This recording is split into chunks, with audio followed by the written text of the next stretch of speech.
So, Peter, answer the question. Why hasn't this blatant corruption and monetizing of the White House provoked backlash? Yeah, it's a lot of causes, I think. First of all, he does so many things all the time that it's hard to focus on any single action. The plane kind of penetrated. The plane broke through. People got the plane. But for the most part, they're not paying attention to the cryptocurrency that he's made $320 million, he and his family, and related business. $320 million since he took office. They're not paying attention to all the building projects in the Middle East, even in Vietnam, that his sons are busy sealing deals. There are so many different ways that they have found to cash in. It's hard to keep up. The other thing is, of course, Republicans are on the Hill, not willing to challenge him on this. Frankly, even Democrats on the Hill are kind of debating among themselves. Is this something they want to focus on? Or do they want to focus on bread and butter issues where they think they may have more traction with voters? Because so much of this, Democrats that I talk to, they feel like so much of it's baked in with Donald Trump, right? Like when you talk to voters, apparently they're not surprised that he's trying to make money off the presidency. They're not surprised by that dinner. They're not surprised by the more than $300 million his family seems to be making off of this cryptocurrency. Vaughn, one of the things that was fascinating about the first term was that bad headlines did seem to move him. You've got a lot of people said a lot of bad things. Sometimes Donald Trump changed course just a little bit. That's not the same anymore. He doesn't care. There's no consequences to the bad headlines when you look at it. He lived through the worst headlines, really, of any president of the last century. When he was indicted 4 different times, he was found guilty. I mean, he was literally had allegations of having sex with another woman.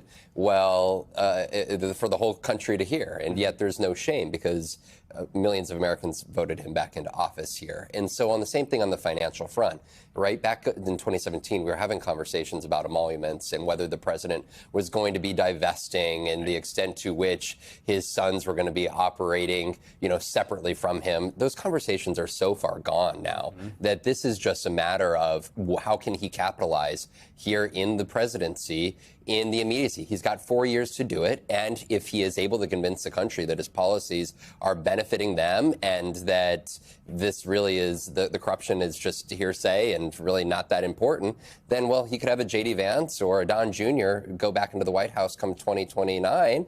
And essentially that sort of business operation can continue. Well, which is why I think we should just go back to the used plane that Jonathan loves so much. Jonathan likes to remind us that it's a used plane. Last week there was reporting that the plane was a done deal, and I kind of compared it to when I see like a shirt or a dress in a store and I like rip the tags off and wear it out of the store. Like he was bringing that plane home. He was taking it.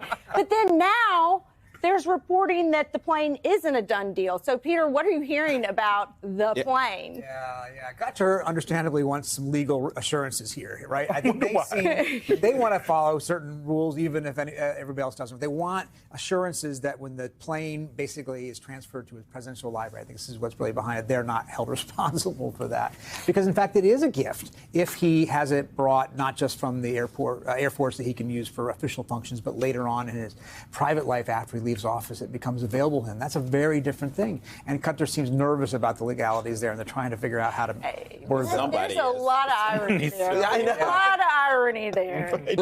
But no, go ahead. Finish I was just going to say nothing matters, though, right? Like the podcaster you reported on that just got appointed, you're reporting said some really bad things. Paul Ingrassia, I think this is somebody who is going to be overseeing the Office of the Special Counsel. This is the person who's supposed to be in charge of prosecutorial powers. It's an independent agency over the Hatch Act. This is somebody who I saw frequently out on the campaign trail. He was also a frequent presence at Mar-a-Lago in 2023, 2024. But basically somebody that I perceived to be so fringe, an ally of John Eastman, right, and Michael Flynn, that had a hard time ever seeing him actually being put into an administration position. And that's exactly what the president is seeking to do. He is somebody that has called for a national holiday for January 6th. He has called for $1 million in reparations for January 6th defendants. He's called for the jailing of Joe Biden and Kamala Harris. He's called Mike Pence an FBI asset. He's advised Andrew Tate. That is somebody who is going into this independent agency that is supposed to be effectively a watchdog within the executive branch. I think the watchdog thing is the important part, too, by the way. Right. Why no outrage? Because, in fact, the mechanisms of accountability have been systematically dismantled, right? He's put in very partisan people at offices like the Office of Special Counsel, fired the professionals who were there before, fired the inspectors general, fired FBI agents and prosecutors at the Justice Department who were part of prosecutions against him or January 6 defendants. The lesson is very clear. You're not going to investigate things that are going wrong if they are at the White House. One of the things that I've talked to some folks in the White House about is that, he's feeling besieged more than usual as all of this happens, especially after the plane. But when he gets his back up against the wall, he does tend to lash out and react in kind of a really surprising ways. And without those guardrails that we have, what do you anticipate how he reacts to some of this stuff as we move forward? You don't want to be at Harvard right now. Right. Correct. He picks his favorite targets. Yeah. Right?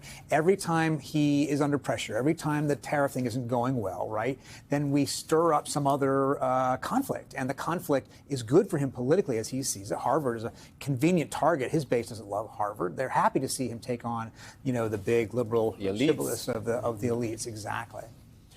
Vaughn, there's this NBC News headline.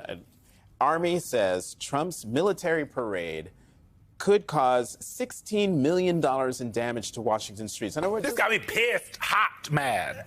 Go ahead. You got World Pride on one Saturday here in the streets of Washington. Right. You've got the Army parade under the direction. But let's tell everybody what this parade is going to have. It will include about 130 vehicles, including 28 M1A1 tanks, 28 Bradley fighting vehicles, 28 Stryker armored fighting vehicles, and a number of vehicles towing artillery launchers. More than 50 helicopters will also participate in an extensive flyover in the nation's capital. This is supposed to be a celebration of the anniversary of the Army, but it also happens what's so conveniently the same day as this parade, Vaughn? The president's birthday. This is... 9,000 soldiers are anticipated to be coming here into the streets of Washington as well. And in so many ways, the military is a function that keeps Americans safe and something to be celebrated. At the same time, this is not a normal type of function in the United States. And the president clearly, despite $16 million is the anticipated cost for street repairs here, something that he is seeking to move forward with. And Peter Baker, you, of everyone around this table, knows exactly why he wants this parade. He's been pining for this parade since the first term. Yeah, exactly. And this is, by the way, an example of how things he didn't do or get to do in the first term, he's doing in the second term, right? He went to the Bastille Day celebration in France with President Macron, and he loved it. He said, why can't we have a military parade? I love this idea of a military parade.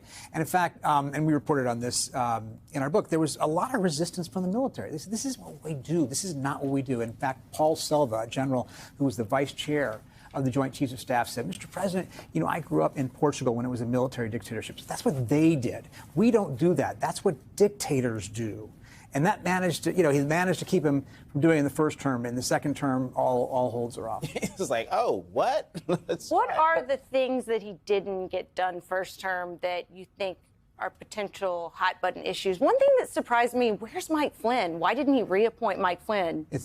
Don't from your lips, right? I mean, if he's watching, he's not. But I think to Vaughn's point, that doesn't seem to be a line this time about people who are seen as fringe, who are seen as too far, right? Look who we put in at FBI. Look who we put in at so many different places. And people who never would have been thought possible even in the first term are now in the second term. What about Laura Loomer, who isn't even in the administration? National Security Advisor. Getting scalps left and right, though. Vaughn, what do you think? This influence. I think in a lot of ways, I question what educationally is the next generation going to be taking here from this moment?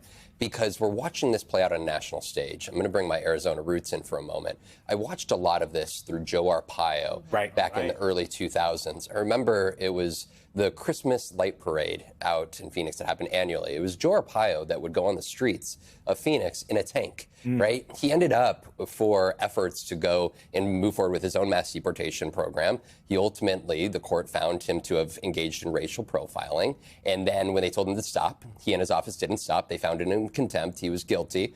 And for all the conversation about all of these pardons that Donald Trump has doled out this month, if you go back to 2017, the very first pardon the that he worst doled out, pardons of all. It was August of 2017, and it was to Joe Arpaio. And so once again, I think that all of these confluence events here are just accelerated in such a way that I think is going to be a defining moment here in American history. Because when you look at the impact that people like Joe Arpaio and some of these fringe figures had in places around the country, he's just doing this on such a scale in 2025 that I think we are so far from even comprehending what kids that are growing up watching this today are going to just see as normal.